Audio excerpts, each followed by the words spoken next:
Well, and for more analysis, we're joined from Cairo by Mr. Khaled Dawood, managing editor of Al Ahram Weekly, and Mr. Meher Safi, political analyst. Thank you both, gentlemen, for being with us on Qnews. And let me start here with Mr. Dawood.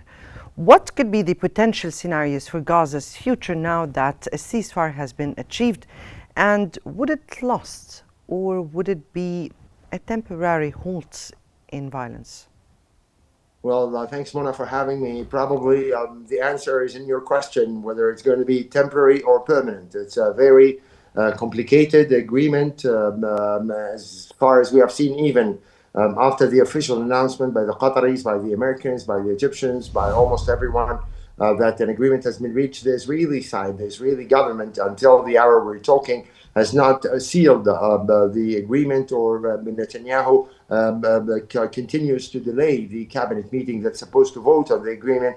There are various reports that as some Israeli officials leaked to the Israeli media, Hamas is trying to have some last-minute conditions on the identities of the prisoners, Palestinian prisoners, to be released, or whether it is actually, and I believe that's more likely, that Netanyahu is putting more effort to convince Smotrich not to pull out from his government and to keep the government intact, not to depend on opposition parliament members in the Knesset. I mean, I guess that's the reason why we are all still waiting to say that the agreement has been actually finalized when the Israelis make this announcement. Hamas has already announced yesterday that an agreement has been reached. But still, even if we get this Israeli government approval in a few hours or maximum by tomorrow, it remains to be a lengthy process, complicated conditions. The Israeli hostages, Palestinian prisoners,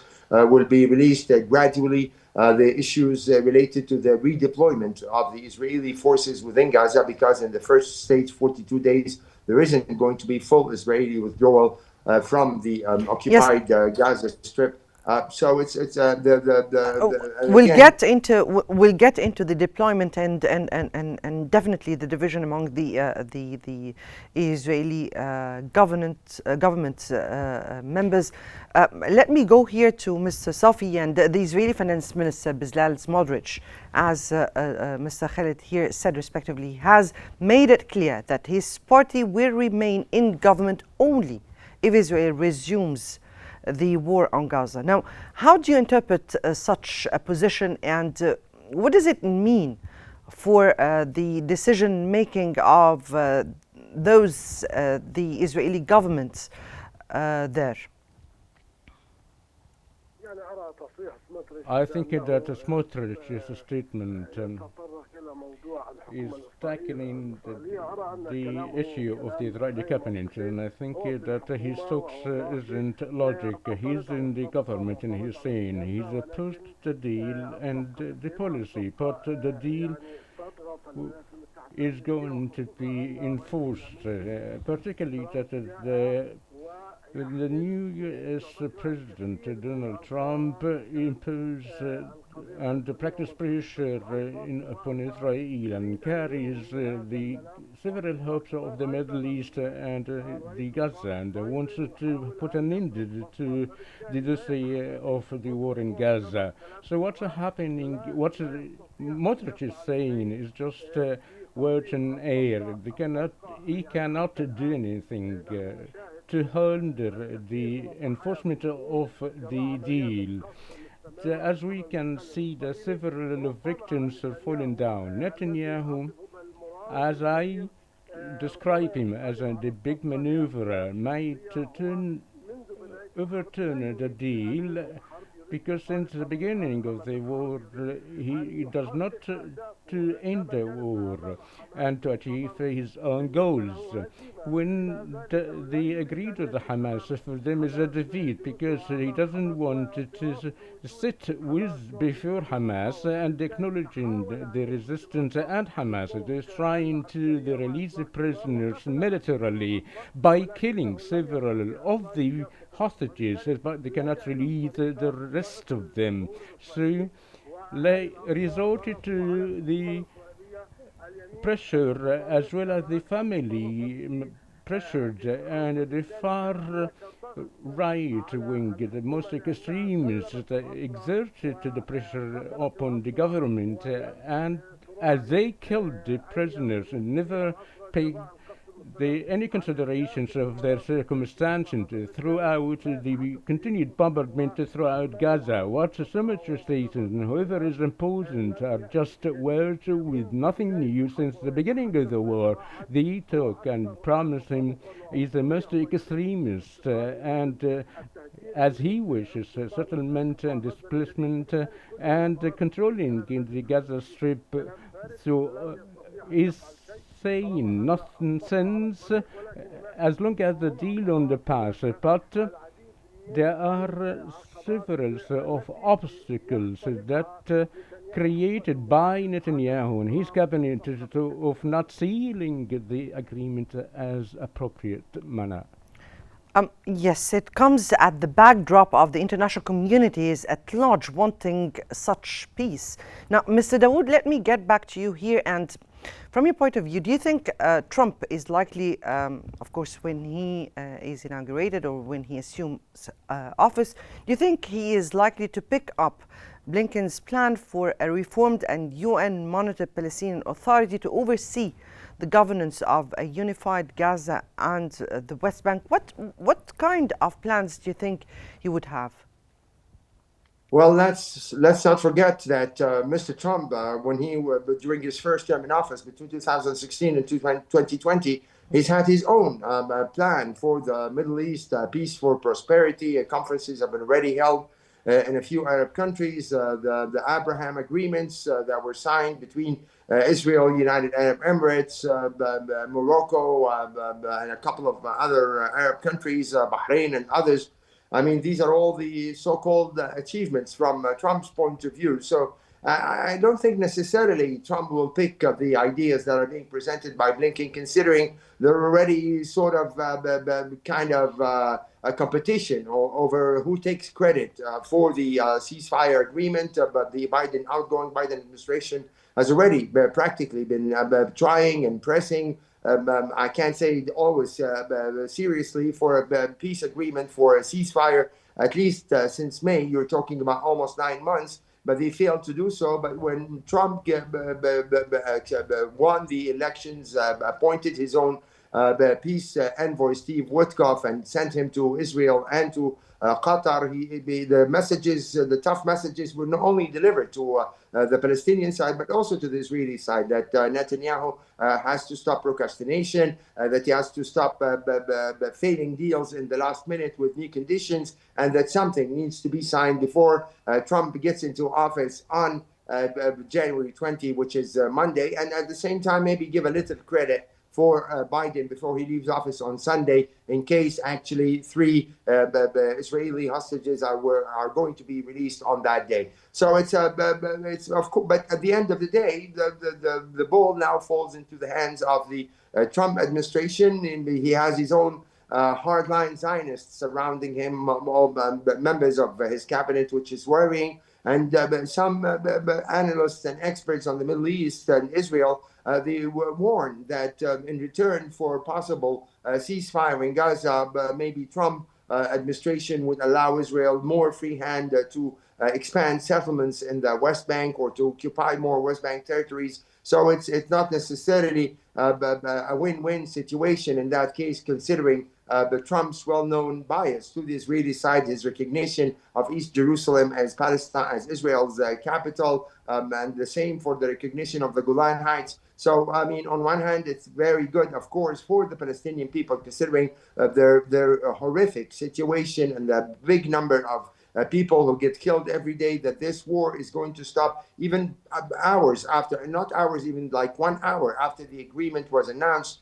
Israel continued bombing people in Gaza, killing at least 80 human beings in a matter of less than 24 hours. So Palestinians are aspiring for some sort of calm. The hopes and expectations are that if the first stage gets into action, the Israeli hostages started being released, Rafah crossing gets opened, humanitarian aid gets in, maybe that will usher some sort of hope that a second stage can be agreed to and to declare a full cessation of hostilities. But knowing the record of Netanyahu and the current members of the Israeli government, you can definitely expect obstacles on the road and claims of violations from the Israeli side. So it's a tough situation, requires effort from all the mediating parties, as well as outsiders who have influence on the Israeli side to make sure that they actually mean ending the occupation of Gaza and ending the war, and not just the return of hostages. Just putting into consideration, Mr. Khalid, that Mr. Trump or President Trump has vowed during his campaign to end all wars, particularly that in the Middle East. Now, getting back to you, Mr. Safi, and the Israeli military is set to withdraw to the borders. This is according to the ceasefire agreement. Now, how realistic is that? And do we expect that the Israeli occupation forces will completely leave Gaza anytime soon? And what could really impede their withdrawal?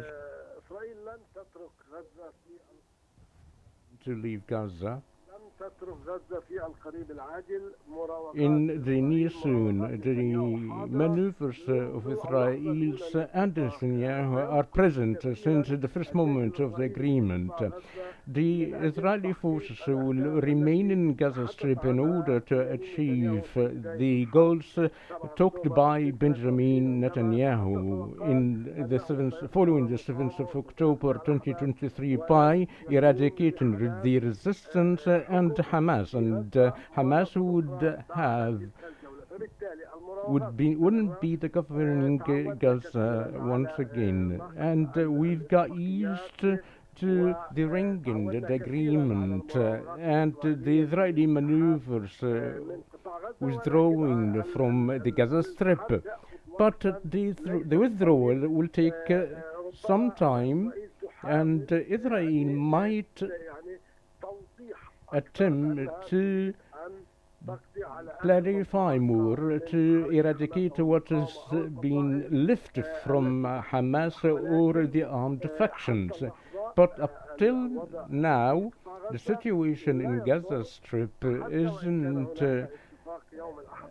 comfortable, but Israel is to continue in the killing process. The Israeli army or their leaders talk about the withdrawal from the Philadelphia corridor and keeping small forces in that place for security and protection, and the complete withdrawal from Netzarim and Shara corridor and Shara Rashid and all the areas occupied by the Israel. Israel might stay in the eastern northern borders of depths more than 2 kilometers within the Palestinian territories in the Gaza Strip, which is very serious.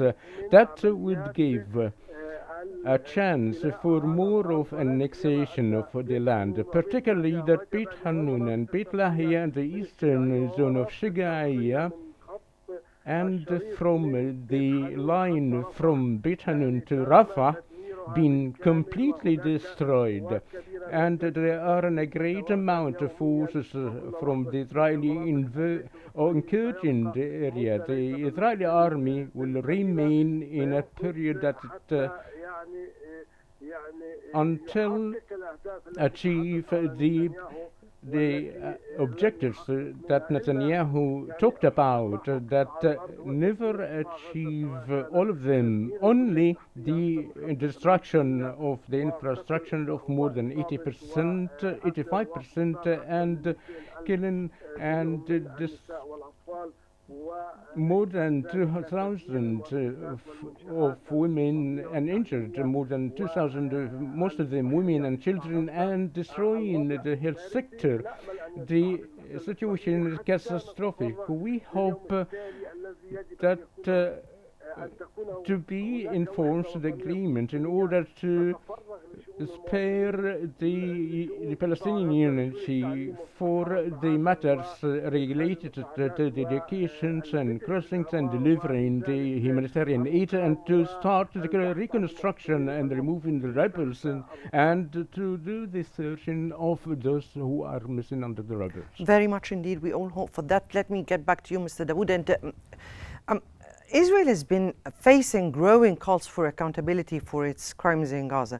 Now, do you think that this agreement or this ceasefire agreement can really help Israel re-establish its tarnished image internationally, which has, Israel has always altered its long-standing narrative as a peaceful, democratic nation, and do you think that Israel would take advantage of such a ceasefire to alter such tarnished image?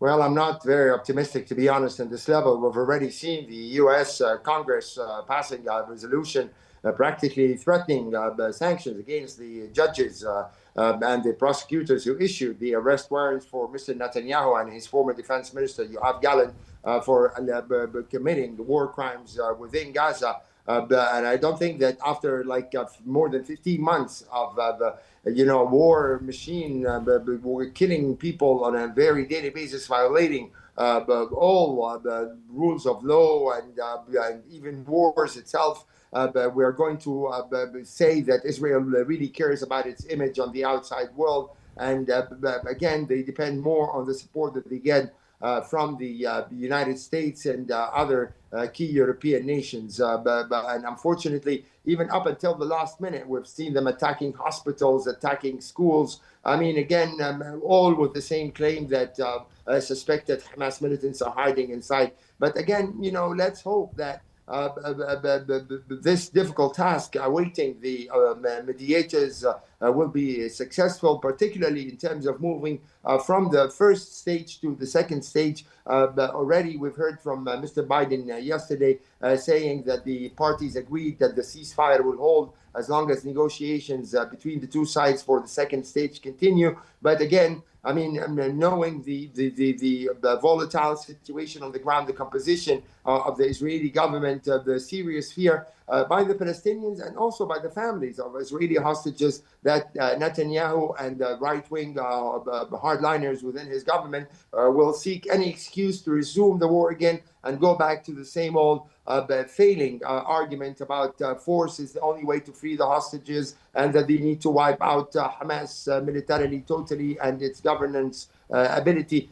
which is, again, another key challenge, Mona, that we're going to face in case the ceasefire holds. Who is going to govern Gaza after the ceasefire takes place? I mean, again, Netanyahu has made it clear he's not going to allow Hamas to be back into the office, but he also said he doesn't want the Palestinian Authority. So that's a lot of work as well to do on who's going to be responsible for Gaza, whether this ceasefire, as President Abdel Fattah Sisi noted yesterday and many others, should be the first step towards a serious peace process for the establishment of a Palestinian state. We don't want to see a war taking place between the two sides once every 2 years, 4 years, 5 years, with a very heavy human toll, because we're not dealing with the core issue, which is the uniting of the West Bank and Gaza and East Jerusalem, make a one Palestinian state with equal rights next to Israel, and that's going to be the lasting solution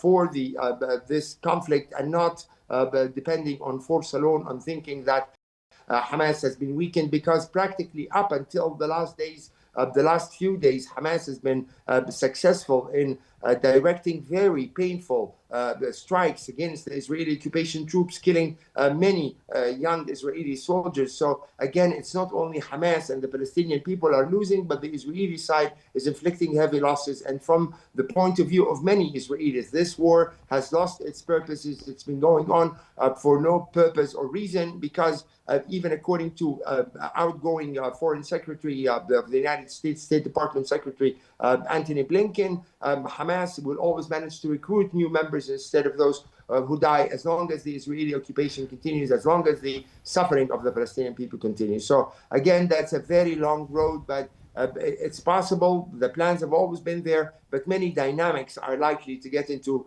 place before we actually see on the ground long-term lasting stability. You're speaking here about the will of the Palestinians themselves. Let me go here to Mr. Safi, and in your view, how will the continuous Israeli bombardments, particularly that we have seen just in 24 hours since the ceasefire was announced. How will that reflect on the deal?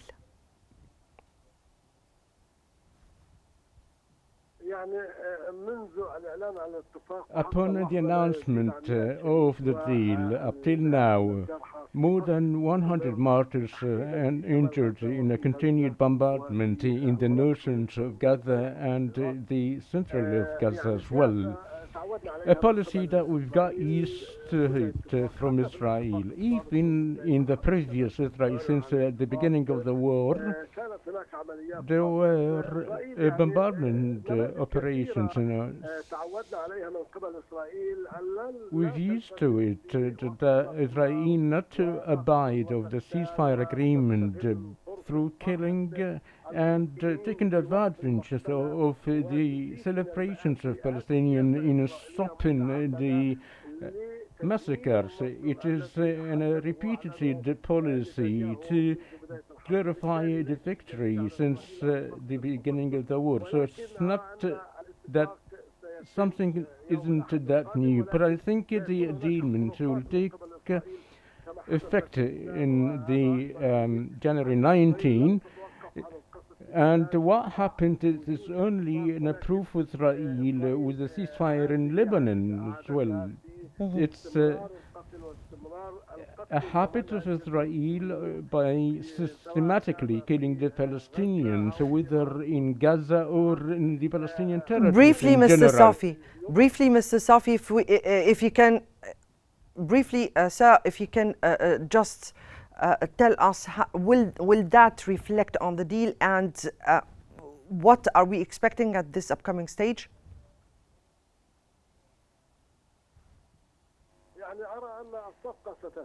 I think that the deal will be enforced despite the violations of the deal, and there is an international pressure and Egypt and Qatar in order to enforce the deal before the arrival of President Trump.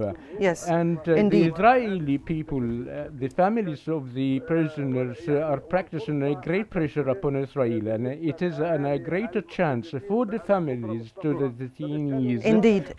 Indeed, unfortunately our time is out here, and I have to end that was Mr. Khalid Dawood, managing editor of Al Ahram Weekly, and Mr. Meher Safi, political analyst. We thank you so much for your insights.